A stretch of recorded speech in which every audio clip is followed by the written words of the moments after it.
Hello and welcome to this special presentation. So Lockdown4 is here. A lot of restrictions have now been removed. There are easing of restrictions. Standalone shops are allowed. But what about malls? It's interesting that now close to 2 months, malls have been shut because the governments feel that they are a potential place where you can have coronavirus spread. Now, I understand specific places, but in an access controlled area like a mall where you can at the gate decide who enters and who doesn't, are malls actually the safest place to implement social distancing? Let me take that question across to top CEOs of top malls across the country. With me in this special broadcast, Abhishek Bansal is the Executive Director of Pacific Development Corporation Limited, Manoj Agarwal, CEO of Viviana Mall, Rajneesh Mahajan, the CEO of In-Orbit Mall, and Shibu Phillips, the CEO of Lulu Mall, right here on NDTV. Very quickly, Mr. Bansal, let me begin by asking you this question. Would you agree with this assessment that given these present circumstances where the need of the hour is social distancing, a mall would be best suited to implement that? Absolutely. And there's no two questions about it. First and foremost, mall is one place where we can control the number of people coming into the marketplace. Compared to any other local area, that is one big advantage that a mall has. Plus, it being a contained environment and it being a controlled environment, as an owner, as a management agency, we can look after the sanitization, we can check the people walking into the shopping centers, we can check the people then walking further into the stores. Now, all of that can only be done in an environment like a shopping center. What about the concerns, Mr. Rajneesh Mahajan? I want to bring you in. What about the concerns that the government has of coronavirus spreading from AC ducts, from other places, and it actually spreading in a mall? So, one has to understand the technology which goes behind air conditioning such large buildings. The comparison or the perception which is driven by a small area air conditioned versus a 100,000 square feet or common areas which are so large, the air conditioning works very differently. The Indian Society for Refrigeration and Air Conditioning, they have come out with guidelines which provides very safe operations. There are SOPs listed by them which will ensure that the air quality is improved and not deteriorated, and it will not add to the spread. The distances between the air circulation works very differently. These are very large setups. The machines which circulate air, they itself has so much of space around it. If we are accepting a 6 feet distance, and I'm trying to convert the technical language into a comparable language here. If we are accepting a mask, fabric mask, and if we are accepting a 6 feet distance as a safe distance, some of these machines, just to have air circulation, have more than 10 feet distance around it. And these machines sit at least 100 feet away from where the human circulation is. So I think it is a perception driven without any scientific backing. Okay. And we have associations which are providing guidelines, like malls have come up with their own standard operating procedures to make it further safe for customers to walk around. Similarly, the agencies which are running such large infrastructure, they have come out with their standard operating procedures to ensure that these infrastructures are safe for human beings. Okay. Mr. Shibu Phillips, see, the point is that most of these malls will have to adhere to the norms of the states where they're in. For instance, a Delhi mall will have to go by the orders of the Delhi government. That's the nature of the lockdown. That's how it is happening. Individual states can decide what they want to do. Do you think representations have gone from mall owners like you yourself, CEOs, to the government, putting forward these points?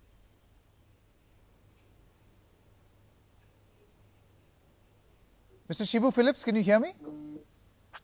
Yes. Yeah, Mr. So, Phillips, Sky... yeah. Sure, please go ahead, sir.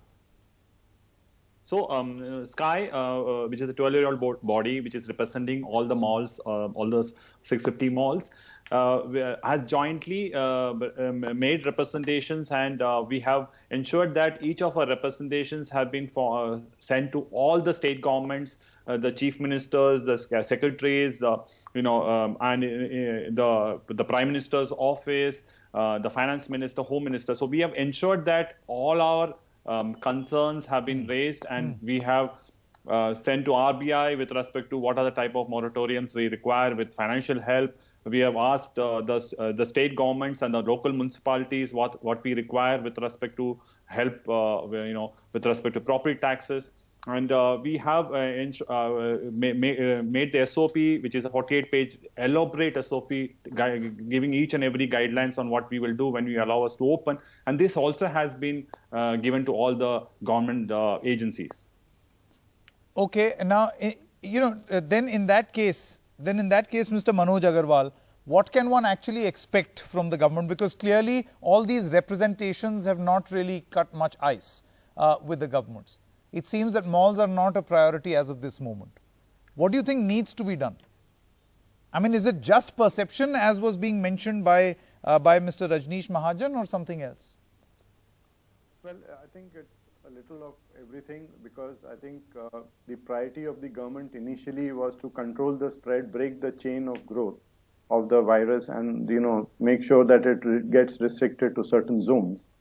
Having said that, in today's time, I think for malls, it would be a safe environment, as the rest of the panelists have also mentioned, because you are able to control entries, you are able to weed out people, you are able to restrict movement and monitor movement, including body scans and many other things. So I think malls being open in today's time is an automatic preference, as much like some of the shops which are opening on the high streets.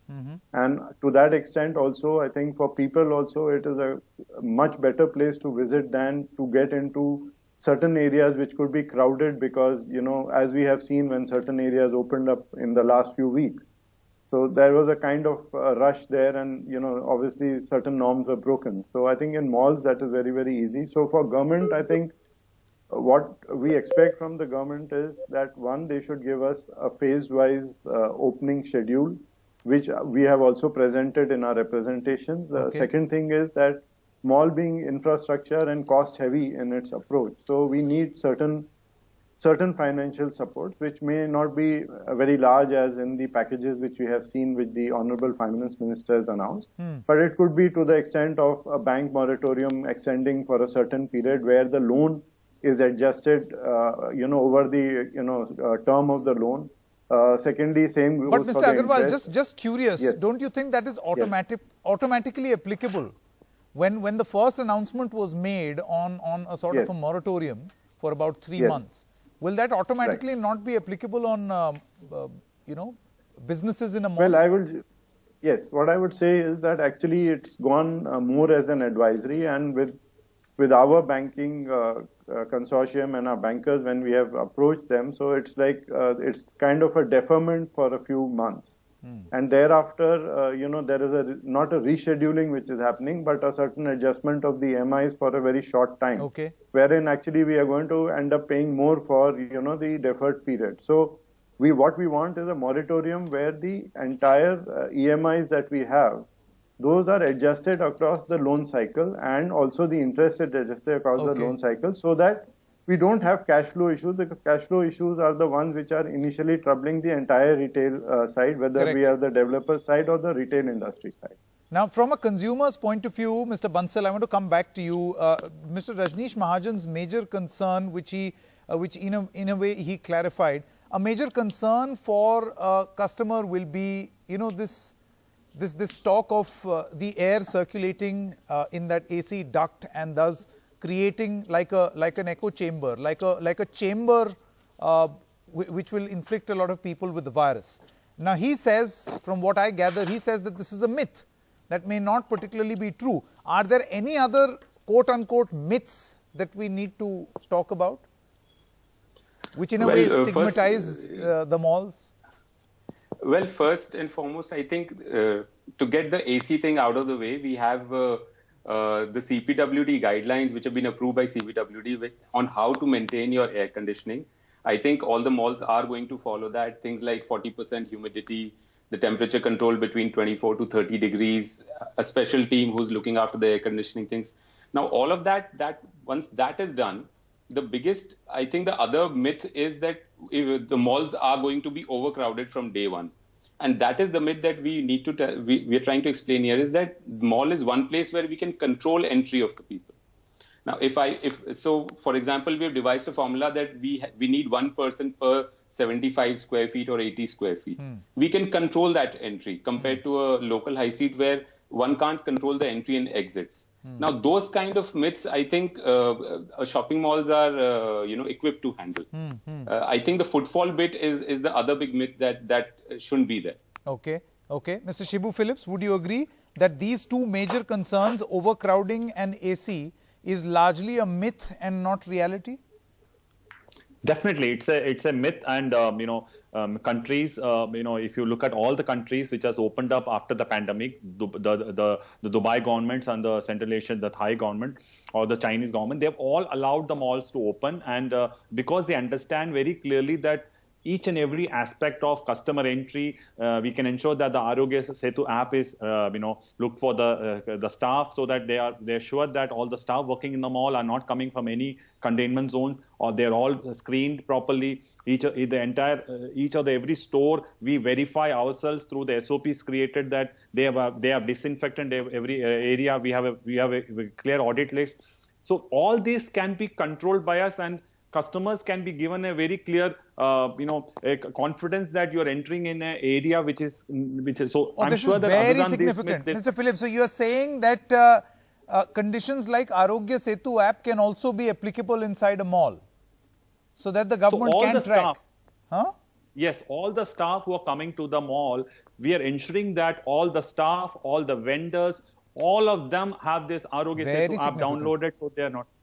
So they're not. So we're giving that confidence back to the consumers that you're in a very controlled environment. You are very sure that everything is in the control of a properly appointed management, which is in control there. Correct. All right.